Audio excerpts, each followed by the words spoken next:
এবছর দুর্গাপুজো উপলক্ষে আমাদের পাড়ায় আয়োজিত হয়েছিল একটি মজার লটারি খেলা।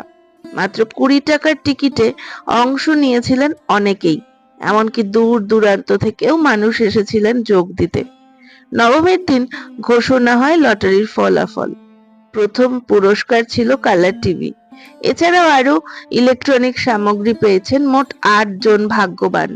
প্রায় 50 জন ছাতা আর 50 জন ঘড়িও জিতেছেন। নবমীর দিন দর্শনার্থীরাও অংশগ্রহণ করেছিলেন এই খেলায়। পুরো পরিবেশটা ছিল আনন্দ আর উৎসবে ভরপুর। নবম পুরস্কার 2775 সাউন্ড সিস্টেম।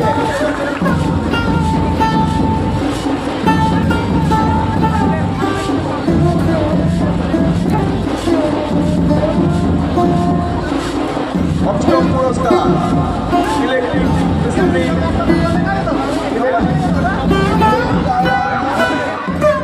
আজ আমরা ঘুরছি শ্রীরামপুর থেকে যাত্রা পর্যন্ত, এক শহর থেকে অন্য শহরে, এক প্যান্ডেল থেকে আর এক প্যান্ডেলে।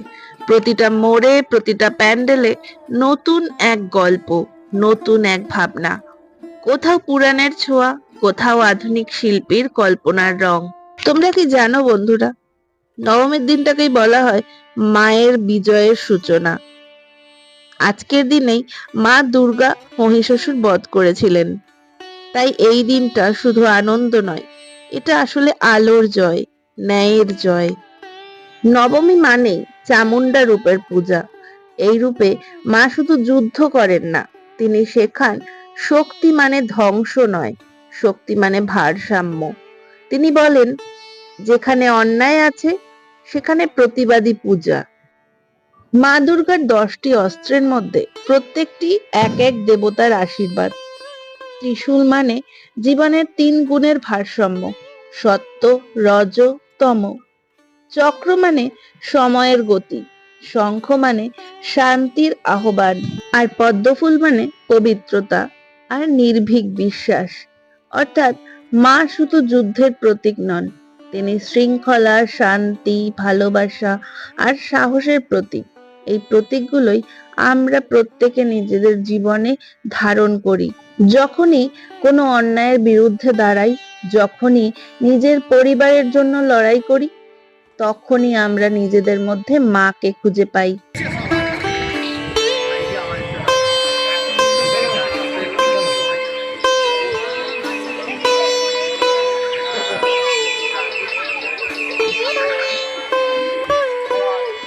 অষ্টমী আর নবমীর সন্ধিক্ষণে যে পূজা হয় তাকে বলা হয় সন্ধি পূজা। সেই 48 মিনিটই নাকি দেবী দুর্গার যুদ্ধের সময়। তখন মা চণ্ডী রূপে মহিষাসুরকে বধ করেছিলেন। তাই সন্ধি পূজা মানেই দেবীর শক্তির জাগরণ। এই কারণেই তখন মন্দিরে ঘন্টা বাজে নিরন্তর, ঢাক বাজে একটানা, যেন পুরো ব্রহ্মাণ্ড মায়ের জয়ের সুর গায়।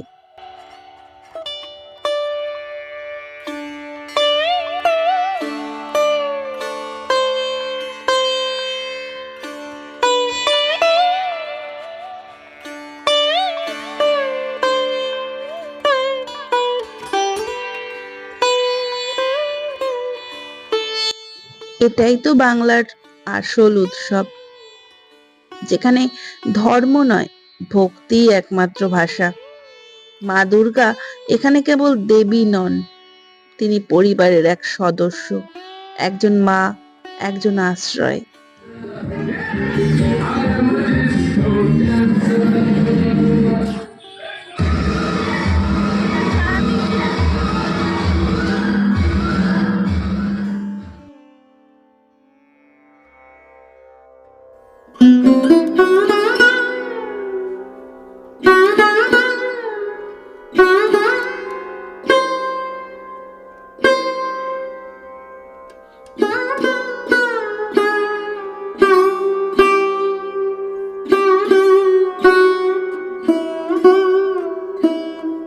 তোমরা জানো বন্ধুরা, আমরা প্রতি বছর মা দুর্গাকে ডাকি, ধূপে, ঢাকে, ফুলে, আলোয়।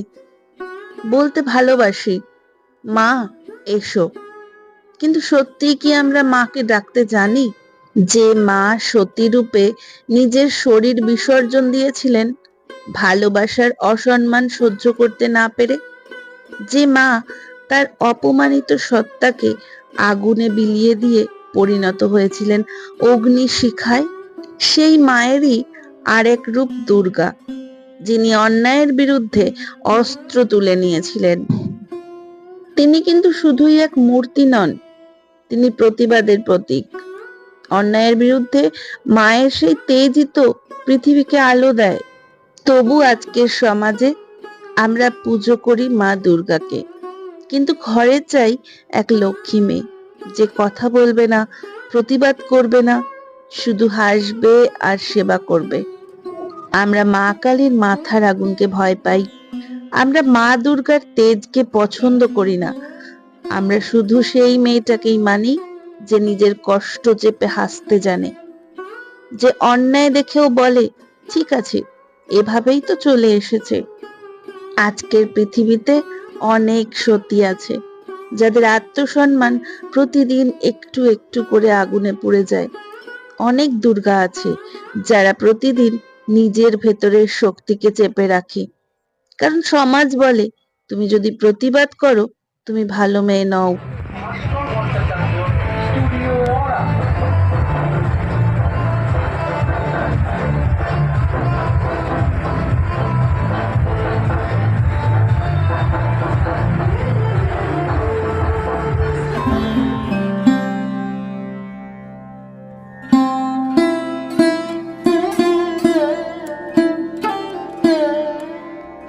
তোমরা কি জানো বন্ধুরা, মা দুর্গা আসলে শুধু এক মূর্তি নন, তিনি এক শক্তি, এক চেতনা, এক অদৃশ্য সত্তা, যিনি আছেন আমাদের প্রতিটি মায়ের, বোনের, কন্যার, স্ত্রীর ভেতরে।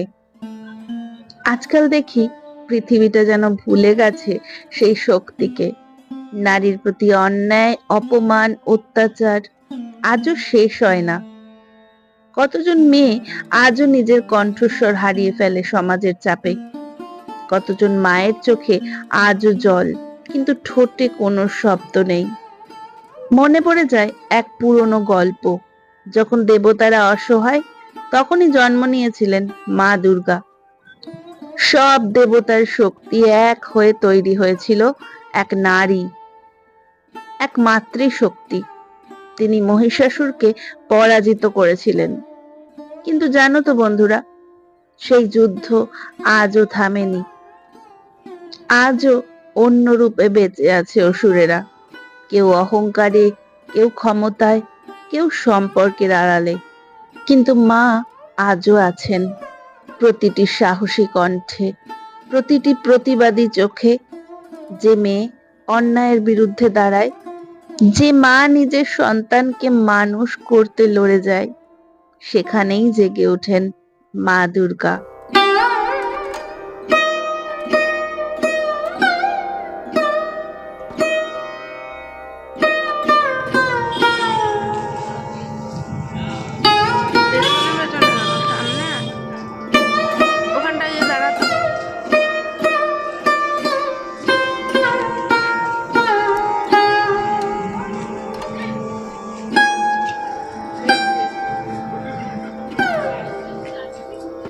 এই নবমীর রাতে শুধু ঠাকুর দেখা নয়, মায়ের সামনে দাঁড়িয়ে একটা প্রতিজ্ঞা নিলাম, নিজের ভেতরের দেবীটাকে জাগিয়ে তোলার।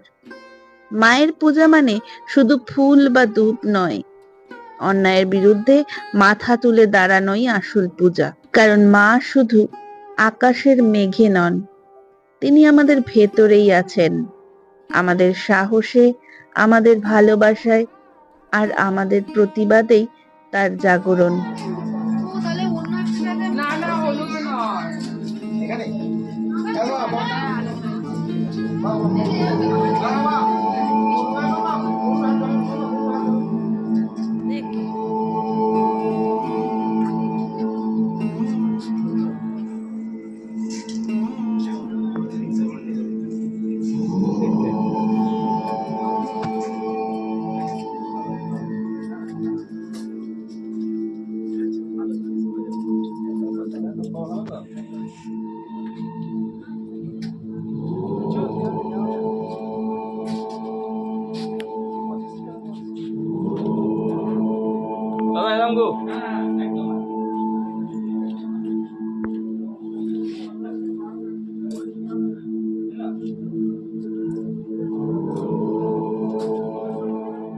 নবমী মানেই এক অদ্ভুত মিশ্র অনুভূতি। আনন্দের মধ্যেও লুকিয়ে থাকে এক ফোঁটা বিষণ্ণতা। মনে হয় সব আলো, সব সাজ, সব উচ্ছ্বাস আজই শেষ।